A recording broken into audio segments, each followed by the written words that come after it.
Hello everyone. तो कैसे हैं आप सब। तो बड़ी देर से डिमांड आई थी, मैसेजेस आए थे सर जीके सेक्शन को फिर से आगे कैरी ऑन किया जाए, जो हमने इसे थोड़ा सा अधूरा छोड़ दिया है। हम बता दें जीके सेक्शन हमने अभी अराउंड 60 to 70% हमने कर ली है। जो अब ये 30% बची है, 30-35% बची है, मैं कोशिश करूंगा इसे भी बहुत जल्द से जल्द खत्म कर दूं। आप सभी को मैं बता दूं जो इस टाइम पर नए हैं, अभी तक हमने अकाउंटेंसी जो आपकी 30 नंबर की सेक्शन है वो हमने पूरी कंप्लीट कर लिया है। उसके ऊपर आपको 90 to 100 लेक्चर्स आपके माई प्लेलिस्ट में प्रोवाइडेड है, आप उधर से देख सकते हो विद एमसीक्यू। घबराओ मत कि 90 लेक्चर सिर्फ हमने पढ़ने हैं, उसमें एमसीक्यू भी हमने डिस्कस किए हैं। तो जिन्होंने अभी तक वो लेक्चर्स नहीं देखे वो देख सकते हैं। हमने बाकियों की तरह ये नहीं किया कि आपको पहले डेमो लेक्चर दिया और उसके बाद बोला कि हमें आप पेड पे ज्वाइन कर लीजिए। उधर आपको सारे के सारे लेक्चर्स फ्री ऑफ कॉस्ट मिल जाएंगे। अगर अभी तक आपने वो लेक्चर्स नहीं देखे, ऊपर आई बटन को क्लिक करें, उधर आपको पूरी की पूरी वो प्लेलिस्ट मिल जाएगी। अब हमारा टारगेट रहेगा जो हमारी जीके सेक्शन है, जो हमने अभी 60 to 70% कवर अप कर ली है, इसे भी हम 100% कवर करें, ताकि आपके जो 60 नंबर हैं, 30 नंबर जीके के और 30 नंबर अकाउंटेंसी के, ये भी जल्द से जल्द खत्म हो जाए। और आपकी मैथ्स और स्टैट्स भी सर ने बहुत जल्द विद इन 10 to 12 डेज में खत्म करा देंगे। बाकी सेक्शन भी हम बड़ी जल्द आपके सामने शेयर करेंगे। तो बात करते हैं, आज हमारा जो टॉपिक है political and physical division of India.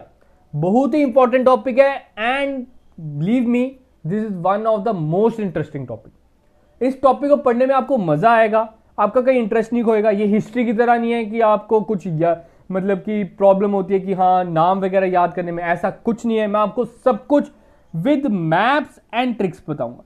ठीक है, मैप की मदद से मैं आपको बताऊंगा आपने कैसे याद करना है, और साथ में हर एक चीज की मैं आपको इसमें ट्रिक बताऊंगा। और कोशिश करूंगा कि आज ही के लेक्चर में पॉलिटिकल डिवीजन आपकी खत्म कर दी जाए, क्योंकि इतना वास्ट नहीं है। आपके फिजिकल डिवीजन के ऊपर 4 to 5 लेक्चर्स हमारे बन सकते हैं। तो बात करते हैं, हमारा जो टॉपिक है पॉलिटिकल एंड फिजिकल डिवीजन, इसमें हमने पढ़ना क्या है, इसमें क्या चीज आती है। सबसे पहले मेन चीज तो यही होती है ना, आपको टॉपिक तो दे दिया उन्होंने, आपने पता करना है इसमें हमने पढ़ना क्या है। ठीक है, तो पहले डिफरेंस पढ़ लेते हैं, पॉलिटिकल और फिजिकल में डिफरेंस क्या है। एक आपका आता है पॉलिटिकल डिवीजन, डिवीजन तो आपको पता है बांटना, तो वैसे दूसरा आता है फिजिकल डिवीजन। तो पॉलिटिकल डिवीजन क्या होता है, dividing region into sub parts for better administer the region. ठीक है, इसके कहने का मतलब है आपने किसी जगह को, किसी रीजन को बांट देना, ताकि आप उसे प्रॉपर्ली कंट्रोल कर सको, प्रॉपर्ली एडमिनिस्टर कर सको, प्रॉपर्ली उसके ऊपर काबू पा सको। फॉर एग्जाम्पल, हमारा देश इतना बड़ा है, हमारा इंडिया देश इतना बड़ा है। ठीक है, 7th रैंक पे आप सभी को पता होगा, 7th लार्जेस्ट कंट्री है। अब अगर उसमें हम स्टेट्स नहीं बनाए, हम सिंपल बोले ये इंडिया है, ये नहीं बोले कि हम इंडिया में जम्मू एंड कश्मीर में रहते हैं, ऐसा नहीं बोले, हम बोले हम इंडिया में रहते हैं, तो ये गवर्नमेंट के लिए बहुत बड़ी प्रॉब्लम हो जाएगी कि पूरे इंडिया को कंट्रोल करना। उनके लिए बहुत बड़ा प्रॉब्लम हो जाएगी कि बिना डिवीजन के एक इतने बड़े देश को संभालना। तो उसे क्या किया जाता है, छोटे छोटे पार्ट्स में डिवाइड कर दिया जाता है।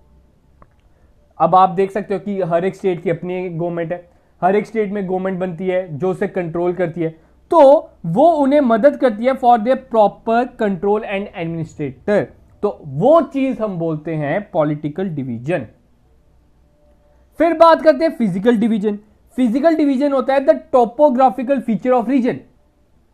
ठीक है, उस रीजन का कैसी टोपोग्राफी है, उधर किस तरह के माउंटेन होते हैं, किस तरह की सॉइल है, किस तरह का रिवर सिस्टम आप कह सकते हो। ठीक है, वो चीज आपकी आ जाती है फिजिकल डिवीजन। अब आप सभी को याद होगा जब आप स्कूल गोइंग स्टूडेंट थे तो आपसे मैप मंगवाया जाता था ज्योग्राफी के लिए। आप पूछते थे टीचर हमने कौन सा मैप लाना है, आपकी बुकलेट आती थी एक मैप की, उसमें 2 तरह के मैप होते थे। एक मैप होता था जिसमें स्टेट्स बनी होती थी, ठीक है, ये मैं इंडिया टाइप बना रहा हूं, जिसमें ऐसे स्टेट्स की बाउंड्रीज टाइप बनी होती थी। ठीक है, उसे आप बोलते थे पॉलिटिकल। ठीक है, मैंने ऐसे ही रफली बनाया। एक होता था बिल्कुल प्लेन होता था, बीच में ये जो लाइनें मैंने बनाई ये नहीं बनी होती थी। आप पूछते थे ये चीज, जिसमें लाइनें नहीं बनी होती थी उसे हम बोलते थे फिजिकल मैप, जिसमें लाइनें बनी होती थी उसे हम बोलते थे पॉलिटिकल मैप। तो तो आप कह सकते हो, आपको इधर से पता चल गया होगा, पॉलिटिकल डिवीजन वो है जिसे हम डिवाइड करते हैं फॉर प्रॉपर कंट्रोल, और फिजिकल डिवीजन वो है उधर किस तरह की टोपोग्राफी है। अब इधर से ही बन जाता है कि पॉलिटिकल डिवीजन ह्यूमन एक्ट पे डिपेंड करता है, उसको हम अपने अकॉर्डिंग डिवाइड कर सकते हैं। जैसे कि हम J&K पहले स्टेट हुआ करती थी, हमारे साथ लद्दाख भी हुआ करती थी, हमें 2 पार्ट में डिवाइड कर दिया गया, तो ये ह्यूमन एक्ट ही है ना, कोई नेचुरल एक्ट तो नहीं है, ठीक है। तो political division is your human act. अगर फिजिकल डिवीजन की बात करो तो वो क्या है, इट इज नेचुरल। मेरा मन किया इधर पहाड़ खड़ा करने का, क्या मैं कर सकता हूं? ऐसा नहीं है। तो जितने भी इधर पहाड़ है, इधर जितने भी रिवर्स है, आप कह सकते हो वो नेचुरल है, ठीक है। तो फिजिकल डिवीजन क्या है, नेचुरल है। तो इधर से अगर आपको क्वेश्चन आ जाए, मैं बोलूं which of the following is tend to be change, कौन सा चेंज हो सकता है। अब आप बोलोगे सर आपने तो बताया नहीं था, ये पेपर एग्जाम में आ गया, ये क्वेश्चन एग्जाम में आ गया। तो इधर आपने अपनी कॉमन सेंस लगानी है। मैंने आपको क्या बताया, ये आपका क्या है, ह्यूमन एक्ट। तो ह्यूमन एक्ट तो कभी भी चेंज हो सकता है, तो ये आपका चेंज भी हो सकता है। लेकिन अगर मैं बात करूं आपकी जो फिजिकल डिवीजन है, इट इज मोर और लेस परमानेंट, थोड़ी हद तक आप इसे चेंज कर सकते हो, ठीक है। होप सो अब आपको पता चल गया होगा कि पॉलिटिकल डिवीजन क्या है, फिजिकल डिवीजन क्या है। सबसे पहले कंसेप्ट पे फोकस करो, आपने पढ़ना क्या है इस चैप्टर में, ठीक है। अब हम बात करते हैं पॉलिटिकल डिवीजन ऑफ इंडिया, जो हमने आज इस पार्ट में पढ़ना है। ये मैंने आपको अभी बता दिया, हमने होता क्या है, इनमें डिफरेंस क्या है, ठीक है। हमने पढ़ना क्या है इस पॉलिटिकल डिवीजन में, हमने पढ़ना है, आपको पता है हम कौन सी कंट्री में रहते हैं। आप जैसे कोई फॉर्म ही फिल करते हो, फॉर्म में आपसे फिल करते वक्त पूछा जाएगा आप कंट्री कौन सी रहते हैं, ठीक है। आपने बता दिया सर हम इंडिया में रहते हैं। फिर आपसे पूछा जाएगा आप कौन सी स्टेट में रहते हैं, स्टेट या आप यूटी कह लो, तो आप उधर बताओगे हाँ जी हम J&K में रहते हैं। फिर आपसे उधर पूछा जाएगा कि आप कौन सी डिवीजन में रहते हैं, ठीक है। डिवीजन कहीं कहीं पूछा होता है, कहीं कहीं नहीं पूछा होता। तो डिवीजन आप बताओगे, आप या तो जम्मू डिवीजन से होंगे या तो कश्मीर डिवीजन से होंगे। तो जैसे मैं जम्मू डिवीजन से, तो मैं जम्मू डिवीजन लिख दूंगा, ठीक है। फिर आपसे पूछा जाएगा कि आप कौन सी डिस्ट्रिक्ट से हैं, आप उधर फिर डिस्ट्रिक्ट बताओगे, ठीक है, आप जिस डिस्ट्रिक्ट से। फिर जब आपकी डिस्ट्रिक्ट हो गई, उधर आपसे पूछा जा सकता है आप कौन सी सिटी से हैं। सिटी के बाद आपसे पूछा जा सकता है आप कौन सी लेन से हैं। लेन के बाद आपसे पूछा जा सकता है आपका हाउस नंबर क्या है। तो आप देख रहे हो कि आपकी कैसे डिवीजन हुई, कंट्री से स्टेट, स्टेट से डिवीजन, डिवीजन से आपकी डिस्ट्रिक्ट, डिस्ट्रिक्ट से सिटी, सिटी से लेन, लेन से हाउस नंबर। तो ये है आपकी पॉलिटिकल डिवीजन, आपकी इस प्रकार डिवीजन हुई है। पहले तो हमने पता किया कि आपकी कंट्री क्या है, फिर हम उसके और अंदर डीप गए, डीप से हमने पता किया आप कौन सी स्टेट के वासी हैं, और डीप गए तो हमने पता किया आप कौन सी डिवीजन के हैं, डिवीजन के बाद और डीप में गए तो हमने पता किया आप कौन सी डिस्ट्रिक्ट के हैं, डिस्ट्रिक्ट के और अंदर गए तो हमने पता किया आप कौन सी सिटी के हैं, और आपका हाउस नंबर भी पता किया फिर। तो आप देख सकते हो यही है आपकी पॉलिटिकल डिवीजन। इसी प्रकार इंसान ने अपने आप को बांटा है, अपना एक्यूरेट एड्रेस बताने के लिए वो ऐसे बता सकता है। तो अब हम आगे बढ़ते हैं, आप देख सकते हो, ठीक है। पॉलिटिकल डिवीजन ऑफ इंडिया पढ़ते हैं। सबसे पहले बेसिक से मैं स्टार्ट कर रहा हूं, पूरा सब कुछ इस लेक्चर में कंप्लीट हो जाएगा, आपको और कुछ पढ़ने की जरूरत नहीं है, ठीक है। बात करते हैं, पहला पॉइंट मैंने लिखा है India is the 7th largest country in the world. ये आपको पता है, ये सभी को पता होना चाहिए, ये तो बेसिक है। आप कोई भी कॉम्पिटिटिव एग्जाम दे जा रही है तो बेसिक नॉलेज आपके पास होनी चाहिए। Accounting for about 2.4% of total world area, ये आपसे पूछा जा सकता है, इसे आप नोट डाउन कर लो कि जो आपका वर्ल्ड का एरिया है, पूरे वर्ल्ड, ठीक है, ये आपका आ गया वर्ल्ड का ग्लोब, ग्लोब में इंडिया का कितना हिस्सा है। तो अगर पूरे ग्लोब में बात की जाए तो इंडिया 2.4 कॉन्स्टिट्यूट करता है। आपसे उधर एमसीक्यू पूछा जा सकता है, बड़ी बार पूछा भी गया बड़े एग्जाम्स में। जो चीज मैं बोल्ड करता हूं उसे आप जरूर नोट डाउन कर लीजिए। आप जो अपने नोट्स बना रहे हैं आप प्रॉपरली बनाएं, उधर सिंपल आप लिखिए India 7th rank in largest country, नीचे सेकंड बुलेट में लिखिए 2.4% ऑफ टोटल वर्ल्ड एरिया। अब आपसे पूछा जा सकता है, हमने अभी पढ़ लिया कि जो इंडिया है वो 7th रैंक पे। अब जो इससे पहले 6 कंट्रीज हैं, वो कौन कौन सी हैं? 6 लार्जेस्ट कंट्री इंडिया से, तो आपका उधर आंसर होना चाहिए sir, first one is Russia, second one is Canada, USA, China, Brazil, Australia. ये 6 कंट्रीज मैंने सीक्वेंस वाइज लिखी हैं। अगर आपसे पूछा जाए which is the largest country, आपका आंसर होना चाहिए सर रशिया।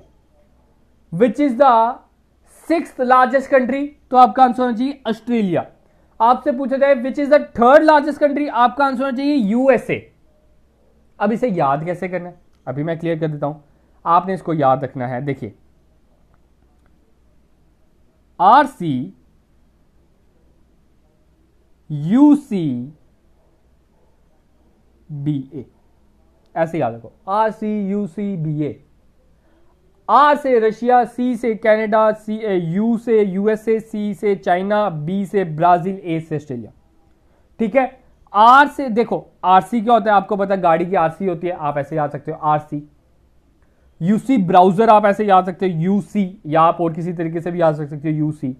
और BA आपको डिग्री पता है, बैचलर ऑफ आर्ट्स।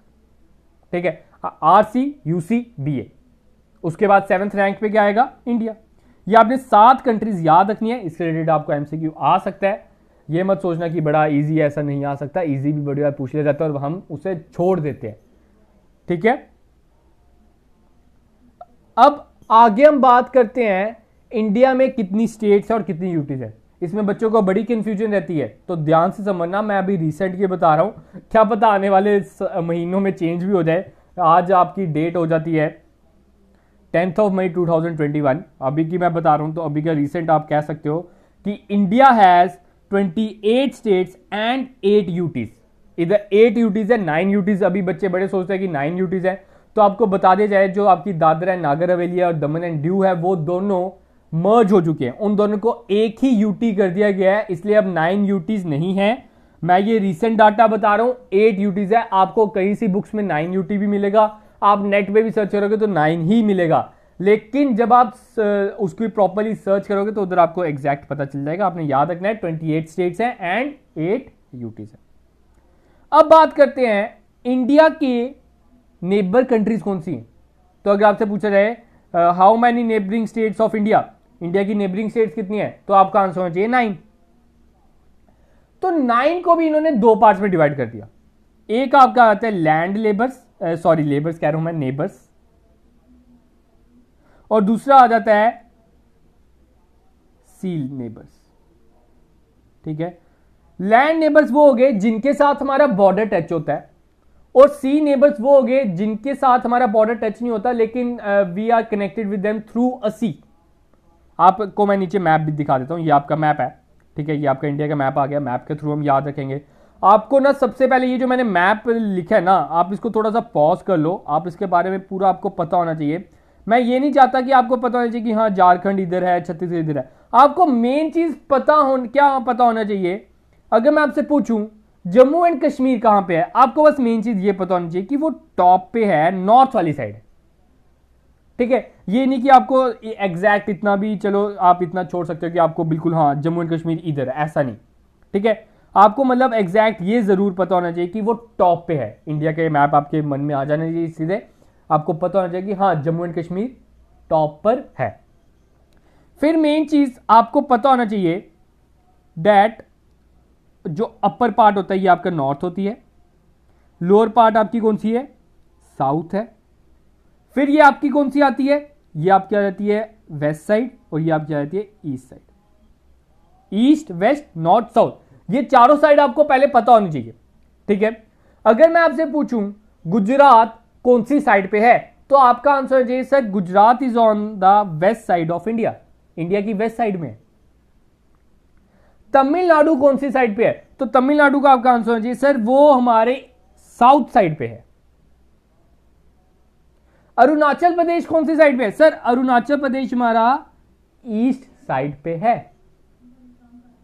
ठीक है, पंजाब कौन सी साइड पे है, पंजाब सर हमारा नॉर्थ साइड पे। ये चीजें आपको सबसे पहले इतना बेसिक, इतना क्लियर होना चाहिए, और मैं एज्यूम करता हूं कि ये सभी को क्लियर होगा, आपको इतना तो पता होना चाहिए। ठीक है, अब हम बात कर रहे थे एक्चुअली नेबरिंग कंट्रीज की।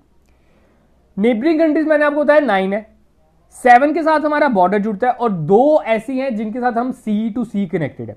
तो 7 ऐसी कौन सी है जिनके साथ हमारा बॉर्डर जुड़ता है? आपको ये टॉप पे मिल जाएंगी, नॉर्थ साइड पे मिल जाएंगी। पहली आपकी आ जाती है पाकिस्तान, हमारा बेस्ट फ्रेंड। सेकंड आपका आता है अफगानिस्तान। थर्ड आपका आ जाता है चाइना। फोर्थ आपका नेपाल, भूटान, बांग्लादेश एंड म्यांमार।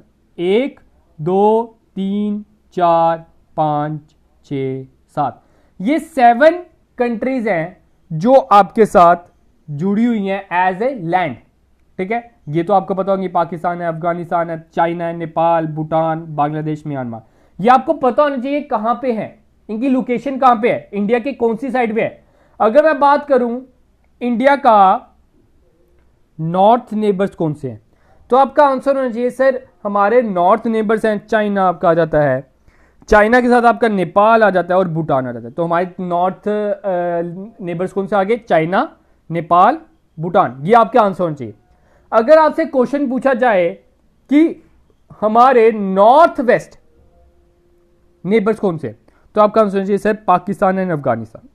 ठीक है, तो हमारा जो पाकिस्तान है, ठीक है, वो आपका आ जाता है नॉर्थ वेस्ट नेबर। ठीक है, और अगर आपसे पूछा जाए आपका ईस्ट नेबर कौन से हैं, तो आपके ईस्ट के नेबर आ जाते हैं Myanmar and the Bangladesh.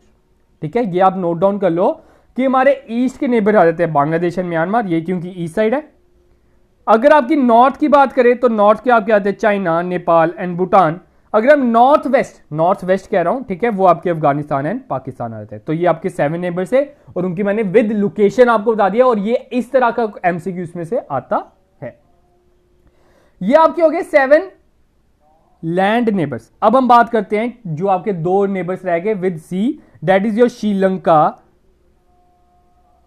And Maldives, जो इस साइड पे। ठीक है, तो आपसे पूछा जा सकता है हमारे 2 सी नेबर्स कौन कौन से हैं, तो आपका आंसर होना चाहिए sir Sri Lanka and Maldives. Hope कि इतना क्लियर होगा। ये था अभी आपके सामने बेसिक था, ये आपको पहले का क्लियर होना चाहिए, बड़ा इजी था, ये आपको पहले का ही पता होना चाहिए।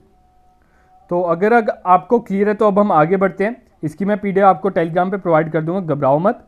अब हम बात करते हैं इंडिया की लोकेशन, इसके रिलेटेड भी बड़ी, जो मैंने क्वेश्चंस डाले हैं ना, जो मैं टॉपिक डाला है, इसी के रिलेटेड आपको एमसीक्यू आने वाला है, और यही मोस्ट इंपॉर्टेंट है। आप खुद जानते हो, जिन्होंने एग्जाम दिए हैं, यही आपको क्वेश्चन आते हैं। बात करते हैं इंडिया की लोकेशन। अगर आपसे मैं पूछूं इंडिया की लोकेशन क्या है, तो आप पूछोगे सर कैसे लोकेशन, कहां की लोकेशन, कहां से पता करना है। तो जब भी हम लोकेशन की बात करते हैं ना, तो आप याद रखना लैटिट्यूड्स और लॉन्गिट्यूड्स की बात होती है। अब बच्चे कह रहे होंगे सर लैटिट्यूड्स और लॉन्गिट्यूड्स क्या होता है, कुछ को क्लियर नहीं होगा, तो मैं बता दूं। एक हमारा होता है, ये मैंने बना दिया आपका ग्लोब, ये समझ लो आपका ग्लोब है।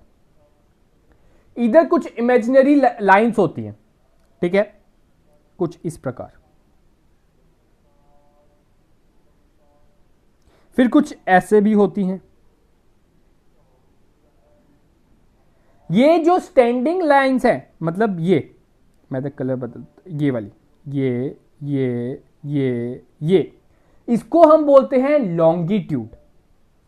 ये जो लेटी हुई है, लेटी से याद रखो, ठीक है, ये लेटी हुई है ना, 1 2 3, इसे हम बोलते हैं लैटिट्यूड।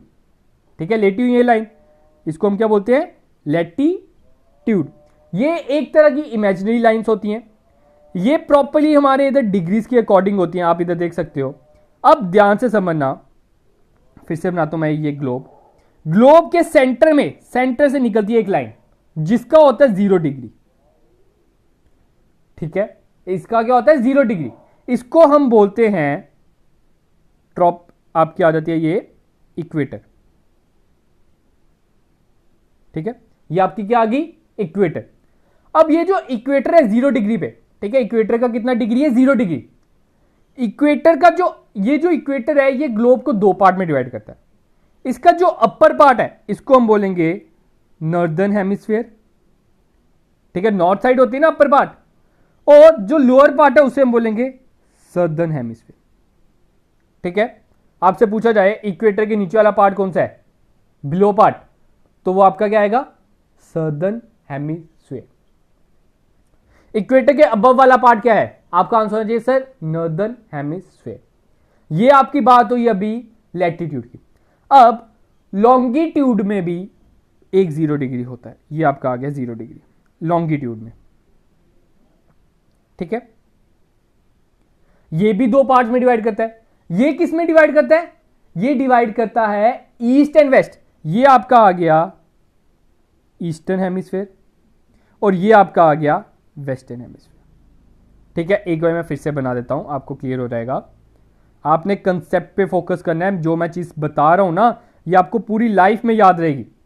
ये आपका आ गया ईस्टर्न हेमिस्फीयर और ये आपका आ गया वेस्टर्न हेमिस्फीयर, ठीक है। अब जो मेरे भाई बंधु हैं जिन्होंने कोऑर्डिनेट ज्योमेट्री पढ़ा हुआ है, छोटी क्लासेस में, वैसे तो 6-7 में पढ़ाया जाता है कोऑर्डिनेट ज्योमेट्री मैथ्स में, उन्हें याद होगा हम कुछ इस प्रकार ऐसे लाइनें बनाते थे, ठीक है। ये भी उसी तरह।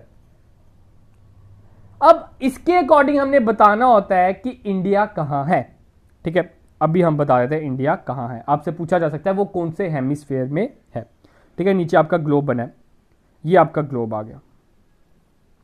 मैंने आपको क्या बताया सर? आपने बताया that equator is of 0 degree. ये आपकी इक्वेटर जा रही है, दिख रहा है।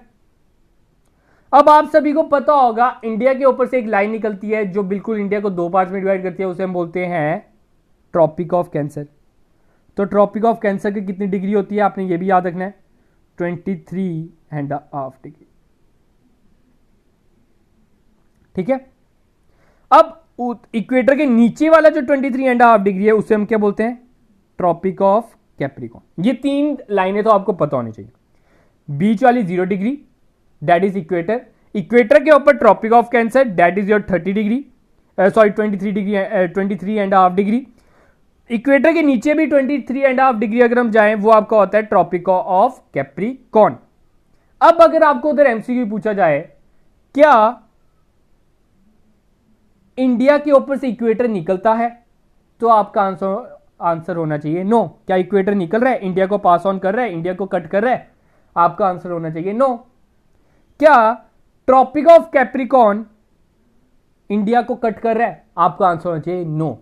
सिर्फ और सिर्फ ट्रॉपिक ऑफ कैंसर ही है जो इंडिया को कट कर रही है। तो आपका आंसर होना चाहिए आपसे पूछा जाए the imaginary line that cuts the India into 2 half is known as Tropic of Cancer और उसकी डिग्री है 23.5 डिग्री। अब हम बात कर रहे थे इंडिया की लोकेशन की, कौन से हेमिस्फीयर में आता है। मैंने आपको बताया इक्वेटर जो है वर्ल्ड को, पूरे ग्लोब को 2 पार्ट्स में डिवाइड करता है। ये आपका आ गया इक्वेटर, ठीक है। ये आपका आ गया इक्वेटर। इक्वेटर का नीचे वाला पार्ट कौन सा है? सर आपने बताया था इक्वेटर के नीचे वाला पार्ट है सदर्न हेमिस्फीयर। इक्वेटर के ऊपर वाला पार्ट क्या है? Northern hemisphere. तो ये कौन से हेमिस्फीयर में आ रहा है? सर सदर्न में तो दिख नहीं रहा, इंडिया तो हमारा नॉर्थर्न में है, तो इसका आंसर क्या आएगा? Northern hemisphere. लेकिन अभी कहानी इधर खत्म नहीं हुई है, ध्यान से सुनना। इतना क्लियर है? अगर मैं पूछूं इंडिया साउथ हेमिस्फीयर में आता है तो आपका आंसर चाहिए no sir. India north hemisphere में आता है? यस सर, वो तो पूरा का पूरा ही नॉर्थ हेमिस्फीयर में, ठीक है। अब हम बात करते हैं लॉन्गिट्यूड की। ये आपका आ गया लॉन्गिट्यूड, ये आपको दिख रहा है 0 डिग्री, ये आपकी 0 डिग्री की लाइन है। तो ये 0 डिग्री की लाइन है, ये वाली साइड कौन सी आती है? Western hemisphere. ये कौन सी आ जाती है आपकी? Eastern hemisphere. तो क्या इंडिया वेस्ट हेमिस्फीयर में आ रहा है? नहीं सर, वो तो वेस्ट हेमिस्फीयर में नहीं आ रहा, वो तो ईस्ट हेमिस्फीयर में आ रहा है। तो एक तरह का हम कह सकते हैं इंडिया कहां पे लाई करता है? Eastern hemisphere and northern hemisphere, ठीक है। तो इसका आंसर क्या आएगा? द इंडिया का आपका कहां पे आता है? North eastern hemisphere. ये आपने दोनों याद रखते हैं, मैंने आपको क्लियर कर दिया है क्यों नॉर्थ आया और क्यों ईस्टर्न आया।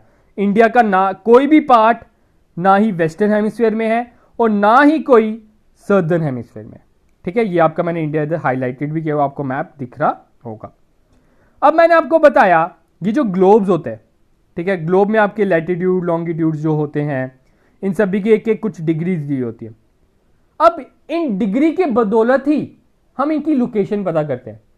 हमने पता करना है कि इंडिया कहां पे पाया जाता है, इंडिया की ग्लोब के अकॉर्डिंग, अर्थ के अकॉर्डिंग कहां पे लोकेशन है, तो वो हम कुछ डिग्री के अकॉर्डिंग पता करते हैं। तो उधर आपने याद रखना है इंडिया की क्या डिग्री है। इंडिया की डिग्री आपकी आ जाती है 8 डिग्री, और ये जो आगे लाइन लगी है ना इसे हम बोलते हैं 4 मिनट। ठीक है, इसका आंसर क्या आएगा, the main land extend between latitudes 8 degree 4 minute north and 37 degree 6 minute north. ये जो आगे ऐसे लाइन है ना इसे हम बोलते हैं मिनट। ठीक है, एक बार मैं फिर से लिख देता हूं, जो इंडिया की अगर हम लैटिट्यूड की बात करें, इंडिया के लैटिट्यूड क्या होता है, ऐसे लेटी हुई लाइंस। ठीक है, वो क्या आती हैं आपकी 8 degree 4 minute north, second one आपकी आती है 37 डिग्री 6 मिनट नॉर्थ। ये अभी हम लैटिट्यूड की बात की है, मतलब कि ये आपका इंडिया आया। ठीक है, ये आपका इंडिया, इंडिया का अभी हमने क्या पढ़ा 8 डिग्री 4 नॉर्थ। ठीक है, ये आपका आ गया 8 डिग्री 4 नॉर्थ, ये लोअर पार्ट, इंडिया का लोअर पार्ट यही है ना। तो इसकी अगर हम लैटिट्यूड की बात करें तो ये आपका होगा 8 डिग्री 4 मिनट पे, और ये नॉर्थ है ना, इसलिए ये नॉर्थ है, नॉर्दर्न हेमिस्फीयर में आ रहा है ना, इसलिए हम इसे नॉर्थ लिखते हैं। इसमें कोई भी हमने साउथ नहीं लिखा। 0 डिग्री के ऊपर जितने भी आप इधर देख सकते हो ये 0 डिग्री है, 0 डिग्री के ऊपर जितने भी है ये सारे नॉर्थ आएंगे, इसके नीचे जितने भी होंगे ये सारे साउथ आएंगे। ठीक है, होप कितना क्लियर होगा। फिर बात करते हैं इसका दूसरा वाला जो आता है वो 37 डिग्री 37 डिग्री अगर अपर पार्ट की बात करें, जो इंडिया का अपर पार्ट है, ये आपका कितना रहेगा 37 डिग्री 6 मिनट नॉर्थ। ठीक है, और नीचे वाला क्या रहेगा 8 डिग्री 4 मिनट नॉर्थ। इसका ध्यान रखना, बड़े लोग इसे गलत बताते हैं, कभी कभार आपको नेट पे भी एक गलत मिलेगा, तो यही आपका एग्जैक्ट है कि इंडिया का upper part 37 degree 6 minute north है और lower part 8 degree 4 minute north है। इतना क्लियर है। ठीक है, ये थे अभी आपके लैटिट्यूड। अब हम बात करते हैं लॉन्गिट्यूड। ठीक है, लॉन्गिट्यूड कितना है, लॉन्गिट्यूड है 68 डिग्री 7 ईस्ट। देखो ईस्टर्न नॉर्थर्न हेमिस्फीयर था ना, तो इधर नॉर्थ नॉर्थ ही आया और इधर भी ईस्ट और ईस्ट ही आया, ना ही इधर कोई वेस्ट आया और ना ही कोई साउथ आया। तो लॉन्गिट्यूड कितना आता है 68 डिग्री 7 मिनट ईस्ट। ठीक है, 68 डिग्री 7 मिनट ईस्ट, तो मतलब कि आपका ये आ जाता है, इधर से अगर हम बात करें, ये आपका आ गया इधर गुजरात, ये गुजरात है ना, तो ये कितने डिग्री होगा 60, आपका ये आ जाता है 60 सॉरी ऊपर क्या था 68 डिग्री 7 मिनट, 68 डिग्री 7 मिनट। तो इंडिया का क्या आ जाता है 68 डिग्री 7 मिनट ईस्ट। अगर इसकी बात करें, ये अरुणाचल प्रदेश आप लगा सकते हो, तो ये आपका कितना आता है 97 डिग्री 25 मिनट ईस्ट। ये दो आपने याद रखनी है, होप कि आपको क्लियर होगी। ये आपकी इधर से लोकेशन पता करनी होती है। आपसे पूछा जा सकता है कि इंडिया के कहां पे लैटिट्यूड है, क्या डिग्री है, इंडिया के कौन से लॉन्गिट्यूड्स है, आपने उसकी वो डिग्री बतानी है, तो इधर से आपको लोकेशन पता चल जाती है। लोकेशन फिर से एक बार मैं दोहरा देता हूं, इंडिया की लोकेशन है नॉर्थर्न ईस्टर्न हेमिस्फीयर, और उसका जो मेन लैंड एक्सटेंड है वो लैटिट्यूड आपका आता है 8 degree 4 north and the 37 degree 6 minute north. और लॉन्गिट्यूड की बात करें तो 68 degree 7 east and 97 degree 25 minute east. ये आपने याद रखने हैं। अब हम बात करते हैं इंडिया का साइज। मैंने आपको ऊपर बता दिया कि इंडिया हमारा 7th लार्जेस्ट कंट्री है। इससे छोटी, इससे बड़ी कंट्रीज कौन कौन सी है, RC, UC, BA। R for Russia, C for Canada, U for USA, C for China, B for Brazil, A for Australia and the 7th one is India. तो India का कितना जियोग्राफिकल एरिया है, तो India का geographical area आपका आ जाता है 3287263 square kilometre. अगर हम मिलियंस में बात करें तो आपका आता है 3.28 मिलियन, इधर मिलियन लगा लेना, स्क्वायर किलोमीटर। ये दोनों टर्म्स आपने याद रखनी है। तो इंडिया का कितना एरिया है 3.28 मिलियन स्क्वायर किलोमीटर। अब बात करते हैं इंडिया की लैंड बाउंड्री कितनी है और कोस्ट लाइन। ये जो सेकंड और थर्ड पॉइंट है ना, ये दोनों मैं इकट्ठे पढ़ाता हूं। क्या होता है, ये चीज बड़ी बार पूछी जाती है और आपको लोग नहीं बताएंगे, मैं आपको बता रहा हूं, इसे आप नोट डाउन कर लो, आपको बड़ी जगह ये पॉइंट मिलेंगे ही नहीं। इसलिए मैं क्या करता हूं, मैं इस यही फैक्ट्स लेके आता हूं जो आपको एग्जाम में पूछे जाते हैं। तो कह रहा है इंडिया का कितनी लैंड बाउंड्री, ठीक है, लैंड बाउंड्री होती है ये, इधर ले चलते हैं, हाँ ये इधर हम समझते हैं, आपको दिख रहा है ये, इधर से स्टार्ट करते हैं, ये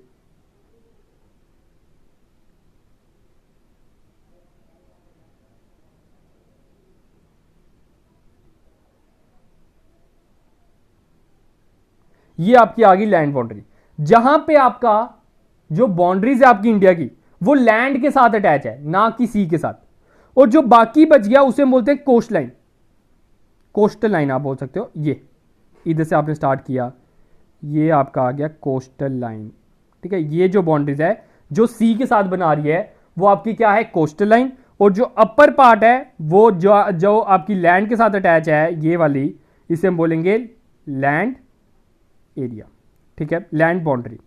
तो आपसे पूछा जाए आपकी लैंड बाउंड्री कितनी है, ठीक है, तो आपका आंसर होना चाहिए 15,200 किलोमीटर। कितना आंसर होना चाहिए, 15,200 किलोमीटर।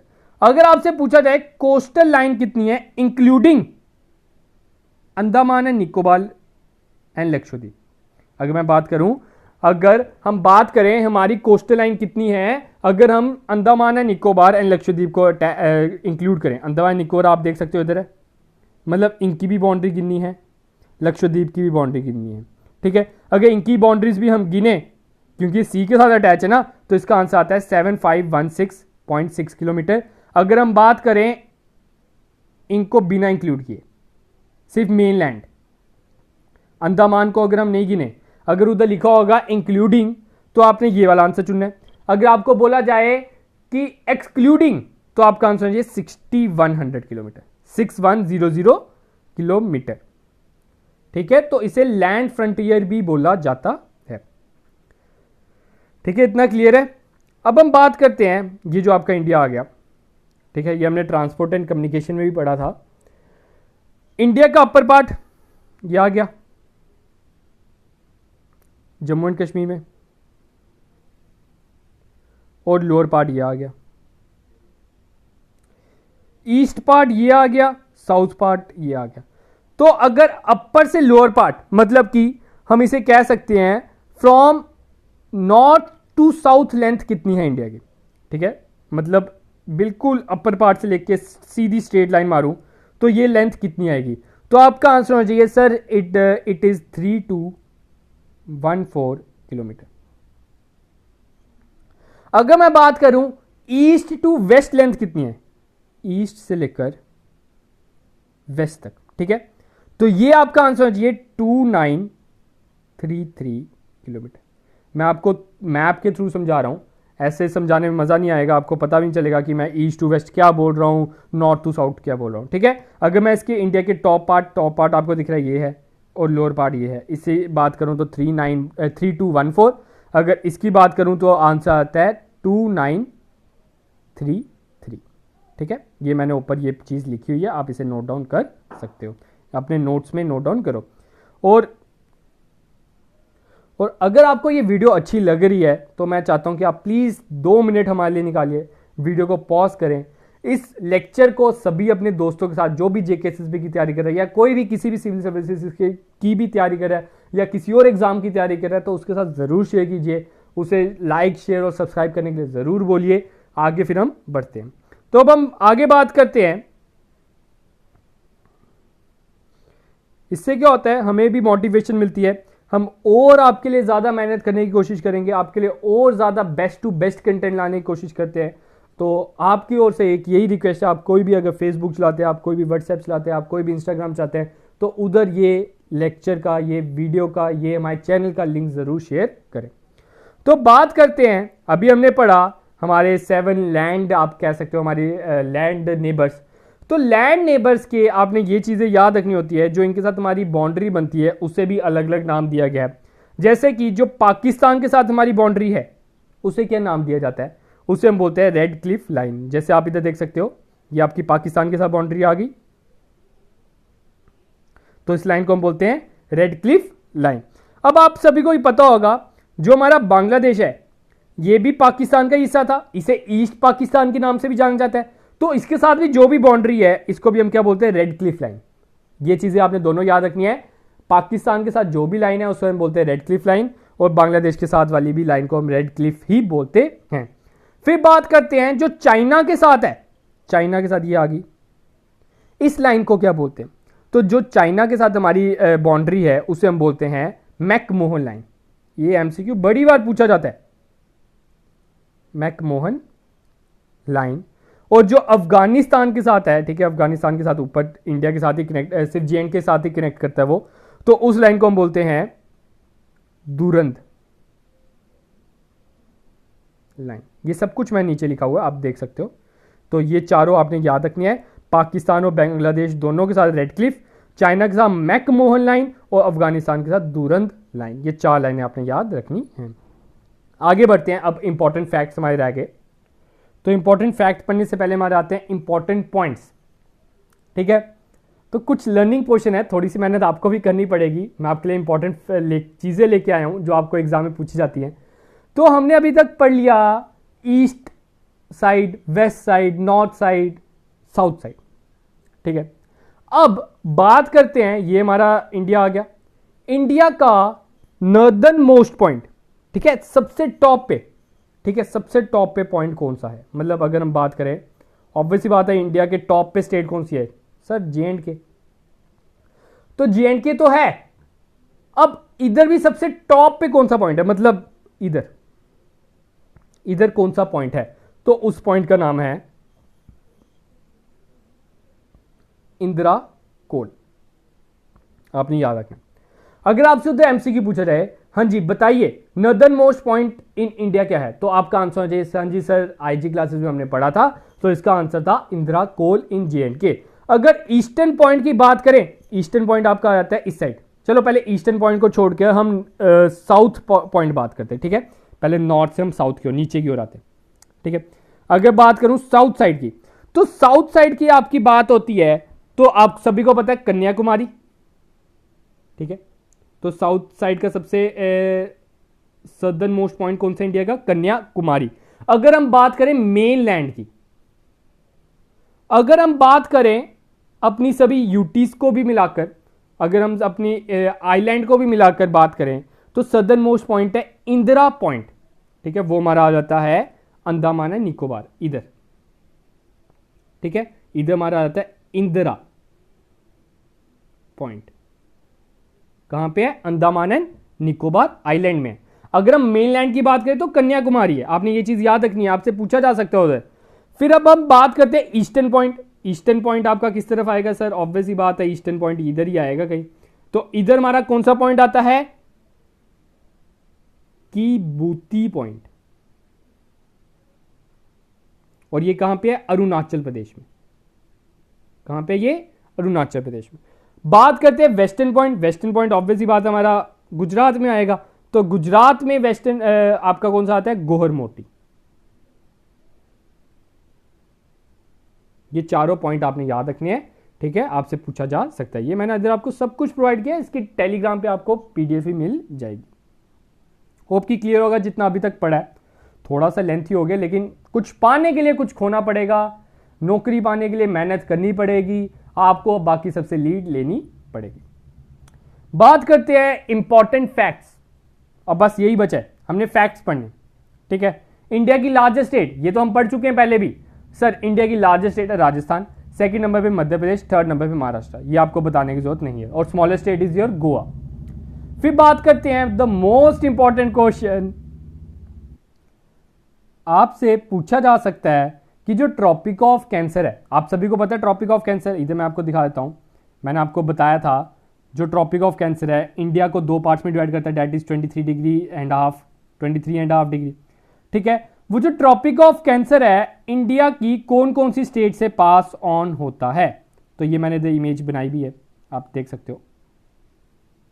ये आपकी आ गई ट्रॉपिक ऑफ कैंसर।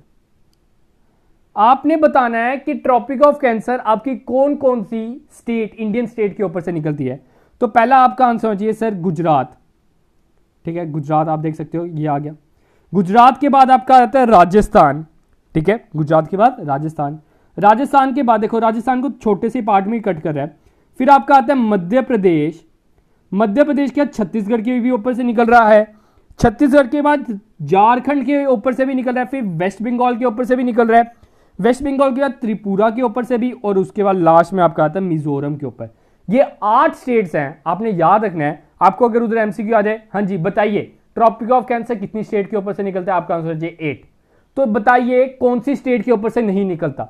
उधर आपको ऑप्शन दिया है गुजरात, राजस्थान, मध्य प्रदेश, महाराष्ट्र। तो आपका आंसर जिसे महाराष्ट्र के ऊपर से नहीं निकलता, सर ने बताया था।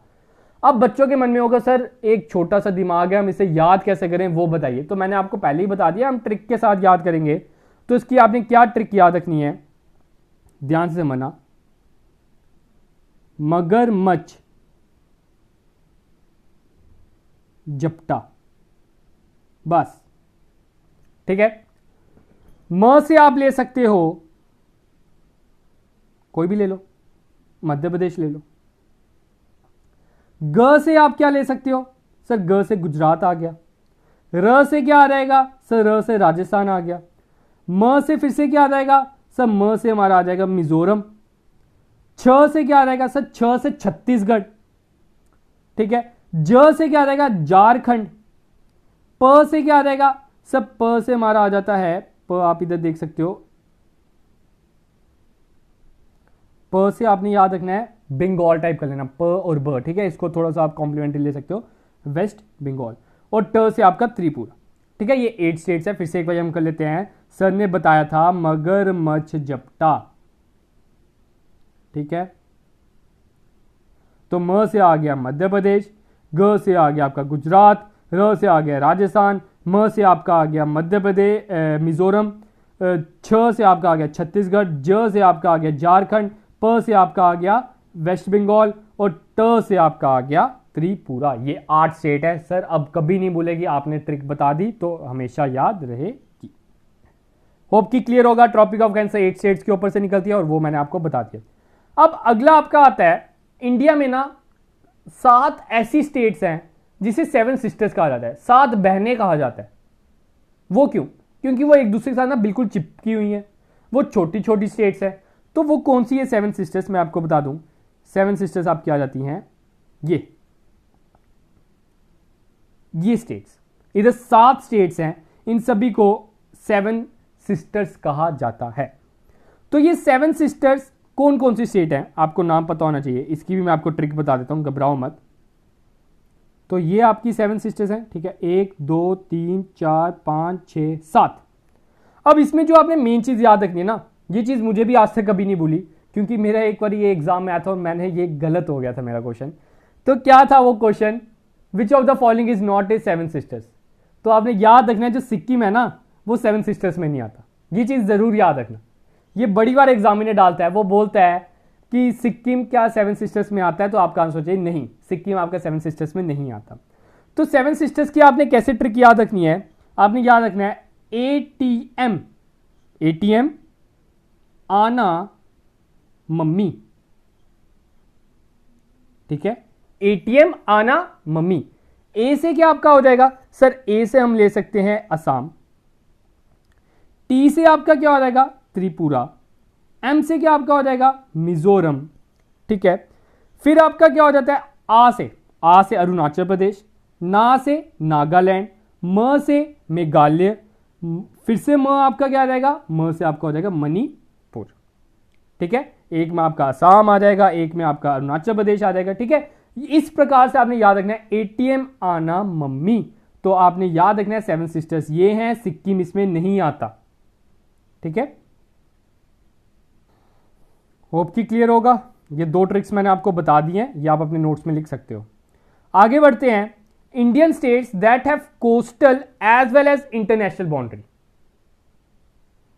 वो इंडियन स्टेट्स जिसकी कोस्टल और इंटरनेशनल बाउंड्री दोनों है, मतलब कि एक बार फिर से ऊपर ले चलते हैं। कोस्टल बाउंड्री कौन सी होगी, सर आपने बताया कोस्टल बाउंड्री है ये जिसके साथ सी अटैच है।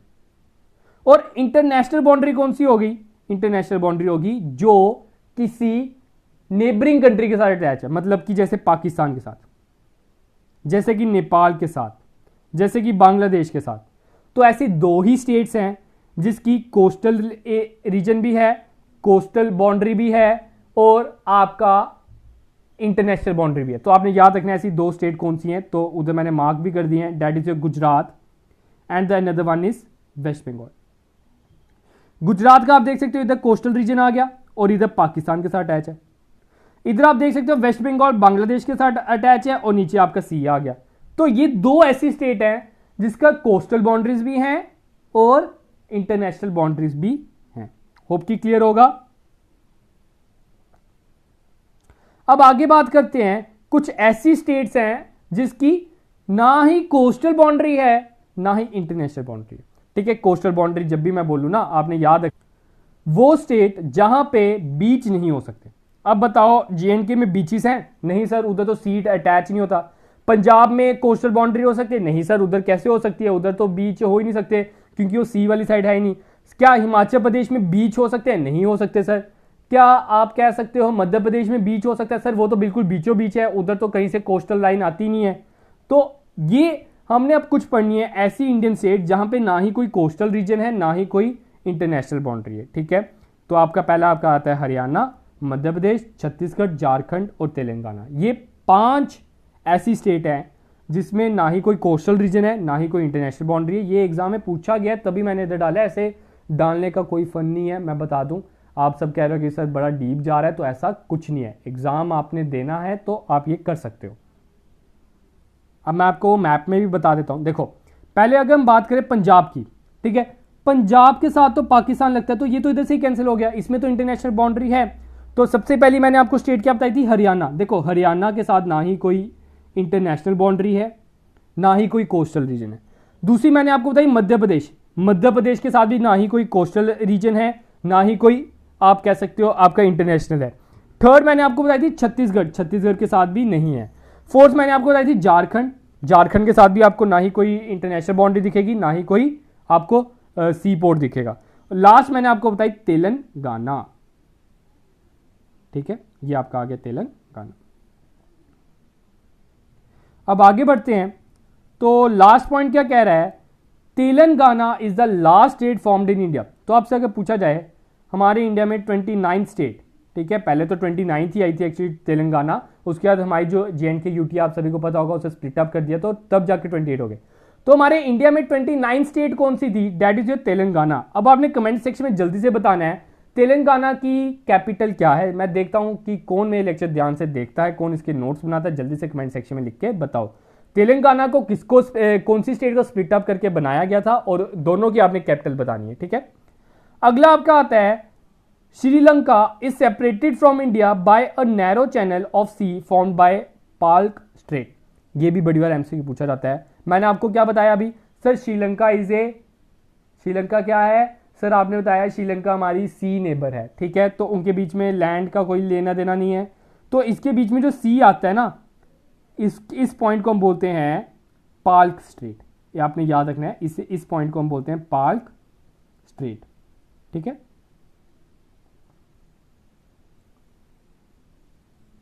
आगे बढ़ते हैं। अगला पॉइंट बोल रहा है Gujarat has the longest coastal line. मैंने आपको बताया कोस्टल लाइन क्या है, हाँ जी सर आपने बताया कोस्टल लाइन, ये आपकी कोस्टल लाइन है। तो ऐसी कौन सी स्टेट है जिसकी हाईएस्ट कोस्टल लाइन है, तो दैट इज योर गुजरात।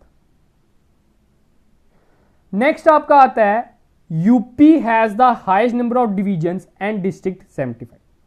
अब आपसे अगर पूछा जाए यूपी की कितनी डिवीजन्स की गई हैं, तो 18, डिस्ट्रिक्ट्स कितनी होते हैं 75। अगर मैं बात करूं हमारे जेएनके की कितनी डिस्ट्रिक्ट्स हैं, आप सभी को पता होगा। अगर मैं बात करूं जेएनके की डिवीजन्स कितनी है, तो आप सभी को पता होगा हमारे जेएनके की कितनी डिवीजन्स है, 2 डिवीजन, एक जम्मू डिवीजन एक कश्मीर डिवीजन। लेकिन यूपी की डिवीजन्स है 18, उसे 18 पार्ट्स में बांटा गया है। उन 18 पार्ट्स को भी 75 पार्ट्स में बांटा गया है, 75 डिस्ट्रिक्ट्स में बांटा गया है, और ये इंडिया में हाईएस्ट है। उसके बाद हम बात करते हैं after independence Indian army attacked Goa, including Panaji, and uprooted the Portuguese control in 1961.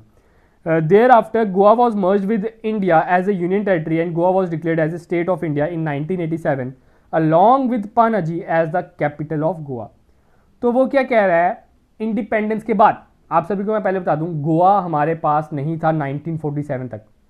हमने गोवा को कब कैप्चर किया? 1961 में। किससे? पोर्टुगीज से।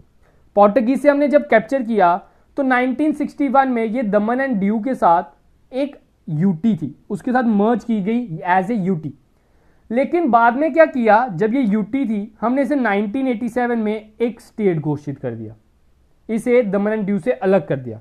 ठीक है, अब इधर से जो आपको क्वेश्चन आ सकता है कि इंडिया का पार्ट कब बना गोवा? गोवा इंडिया का पार्ट कब बना? आपका आंसर होना चाहिए सर 1961। गोवा को स्टेटहुड का दर्जा कब मिला? तो आपका आंसर है 1987। ठीक है, ये दोनों डेट्स आपने याद रखनी है। गोवा इंडिया के साथ कब बना, जुड़ा? 1961 में, और गोवा को स्टेटहुड कब मिला? 1987 में। अगला पॉइंट, अगर मैं पूछूं ऐसी कौन सी स्टेट है, या आप यूटी बोल लो, जिसकी 2 कैपिटल है, तो आपका आंसर चाहिए सर हमारा J&K। यही होएगा ना? तो मैं बता दूं ये गलत है। अकेली J&K ऐसी नहीं है जिसकी 2 कैपिटल्स है। ठीक है, अब आपको बता दूं हिमाचल प्रदेश 2017 में क्या हुआ, हिमाचल प्रदेश की भी 2 कैपिटल कर दी गई। Dharamshala was declared as HP winter capital, which means it will to have 2 capitals, Shimla and Dharamshala. तो हिमाचल प्रदेश की भी 2 कैपिटल्स हो गई हैं अब, एक धर्मशाला एंड शिमला। ठीक है, अब सिर्फ और सिर्फ जम्मू कश्मीर की अकेले की 2 कैपिटल्स नहीं है। ठीक है, अब हम बात करते हैं Indian states with international boundaries. ठीक है, अब ऐसी इंडियन स्टेट्स हमने बतानी है, उनकी जो इंटरनेशनल बाउंड्रीज है। हमने 7 वो पढ़ी लैंड नेबर्स, उन 7 लैंड नेबर्स के साथ कौन कौन सी स्टेट बॉर्डर बनाती है वो आप सभी को पता होना चाहिए। सबसे पहले आपसे पूछा जा सकता है अफगानिस्तान के साथ कौन कौन सी स्टेट जुड़ी है, तो आंसर होना चाहिए only and only Jammu and Kashmir. Bangladesh के साथ कौन कौन सी स्टेट जुड़ी हुई है, तो वेस्ट बंगाल, मिजोरम, मेघालय, त्रिपुरा एंड असम। भूटान के साथ कौन कौन सा जुड़ा है, अरुणाचल प्रदेश, असम, सिक्किम एंड वेस्ट बंगाल। मतलब आप इधर देख सकते हो, हम इधर ले चलते हैं आपको मैप में। बांग्लादेश की अगर हम बात करें, बांग्लादेश किसके साथ जुड़ा है, वेस्ट बंगाल, मेघालय, त्रिपुरा, असम, तो यही इन्होंने बोला है। ठीक है, नेपाल के साथ कौन कौन सा जुड़ा है, उत्तराखंड, उत्तर प्रदेश, बिहार, सिक्किम। तो यही उन्होंने उधर लिखा हुआ है, ये आप देख सकते हो। मैंने सभी हर एक अपनी नेबरिंग कंट्री की उसके बारे में लिख दिया है। चाइना के साथ आप देख सकते हो जम्मू कश्मीर, हिमाचल प्रदेश, उत्तराखंड, सिक्किम एंड अरुणाचल प्रदेश। पाकिस्तान के साथ J&K, पंजाब, गुजरात एंड राजस्थान, ये 4 आपकी स्टेट्स हैं। तो आप इसे एक स्क्रीनशॉट ले सकते हो, या आप इसे अपने अभी पॉज करके आप लिख सकते हो। ये मैंने प्रॉपर्ली आपको सीक्वेंस वाइज बता दिया है। अब बात करते हैं, ये हमारा लास्ट है कि घबराओ मत, टॉपिक थोड़ा सा बड़ा हो गया, इतना बड़ा लेक्चर हो गया।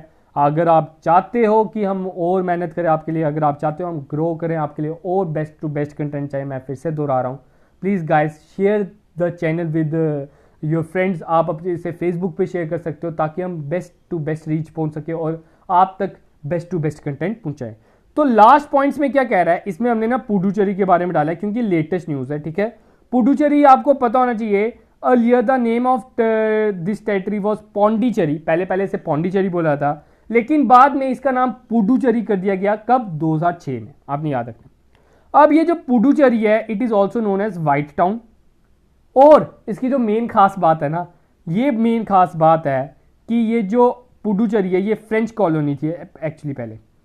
तो इंडिया ने इसे जब कैप्चर किया तो उस दिन अगस्त 16 थी, तो अगस्त 16 को ये अपना इंडिपेंडेंस डे बनाता ही है और साथ में नेशन का भी इंडिपेंडेंस डे बनाता है। मतलब पुडुचेरी में 2 इंडिपेंडेंस डे बनाए जाते हैं, that is your 16 August and 15 अगस्त। आपने ये पॉइंट इसमें याद रखना है। तो ये थे कुछ इसके इंपॉर्टेंट पॉइंट्स। हमने एक ही वीडियो में political division of India complete कर दिया। अराउंड 1 आवर की आप कह सकते हो लेक्चर हो गया है। मेरा भी गला सूख गया इतना बोल बोल के। चलो कोई ना, आप सभी के लिए मेहनत करना अच्छा लगता है, आप सभी को बेस्ट कंटेंट प्रोवाइड करना मुझे अच्छा लगता है। अब बड़े से बच्चे थोड़े से डिले भी हो गए हैं कि हाँ कि सर एग्ज़ाम पोस्टपोन हो गया है कोरोना के टाइम पे। तो देखो कोरोना टाइम ही ऐसा आया है, सभी को इसने डिस्टर्ब कर दिया, सभी मेंटली डिस्टर्ब्ड है, लेकिन हमने इसे हार नहीं मानी। हम घर पे बैठ के पढ़ेंगे, प्रॉपर तैयारी करेंगे। आप इसे एज ए बेस्ट आप मान सकते हो कि आपको टाइम मिल गया। आप बड़े से स्टूडेंट कहते हैं सर सिलेबस बड़ा वास्ट है, आप कह सकते हो आपको एक्स्ट्रा टाइम मिल गया। आप कड़ी मेहनत कीजिए, वो टेस्ट, वो स्वाद बड़ा अच्छा होगा जब आपकी सिलेक्शन होगी, आपकी जब लिस्ट निकलेगी। जैसे अभी रिसेंटली पंचायत अकाउंट असिस्टेंट की फाइनल लिस्ट निकल गई, बच्चे बड़े खुश हुए, उन्हें अलॉटमेंट्स मिल गई, बस उनकी अब ज्वाइनिंग लेटर ही दे रही है, होप्स हो वो भी जल्द आ जाएगी। तो यही टेस्ट अब आपने भी लेना है। अगर आप चाहते हो कि आप फाइनेंस अकाउंट असिस्टेंट भी अच्छी तरह पास कर सके, आप उसमें कामयाबी पा सके, आपके पेरेंट्स के फेस पे अच्छी सी स्माइल आ सके, आपको कामयाब देख सके, तो आपको इधर मेहनत करनी पड़ेगी। जिस प्रकार हम आपके लिए मेहनत करें, हम भी चाहते हैं कि आप भी कड़ी मेहनत करके सिलेक्शन पाए और हमारा नाम रोशन करें। तो गाइस ये था कुछ आपका पॉलिटिकल डिवीजन। अब जल्द ही हम आपके साथ डिस्कस करेंगे फिजिकल डिवीजन। फिजिकल डिवीजन थोड़ा सा लेंथी टॉपिक है, तो उसे हम जल्द कोशिश करेंगे 3 to 4 लेक्चर्स में डिवाइड करने की। मैंने पॉलिटिकल डिवीजन की एक ही लेक्चर बनाने की सोची। अगर मैं इसके 2 लेक्चर बनाता 30 मिनट्स के, तो उसमें क्या होता है, आपके फ्लो टूट जाता है। इसलिए एक ही लेक्चर में आपका प्रॉपर्ली फ्लो बना रहा, आपने प्रॉपर्ली पढ़ लिया, आपको पता चल गया होगा, आपने नोट्स बना लिए होंगे। होप सो आपको पॉलिटिकल डिवीजन के बारे में पता चल गया होगा।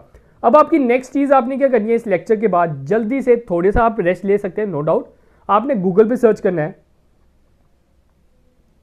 MCQ on political division of India. उधर से आपको पता चल जाएगा कि किस तरह के क्वेश्चन आते हैं। उधर से मैंने सारे के सारे इसमें से टॉपिक आपको कवर अप कर दिए। तो गाइस आज के लिए हम अपना लेक्चर इतना ही रखते हैं। होप कि आपको लेक्चर अच्छा लगा होगा। अगर लेक्चर अच्छा लगे तो प्लीज लाइक बटन को जरूर दबाइए, सब्सक्राइब जरूर कीजिएगा और चैनल को जरूर शेयर कीजिएगा। तो thank you guys, have a good day and enjoy your day guys.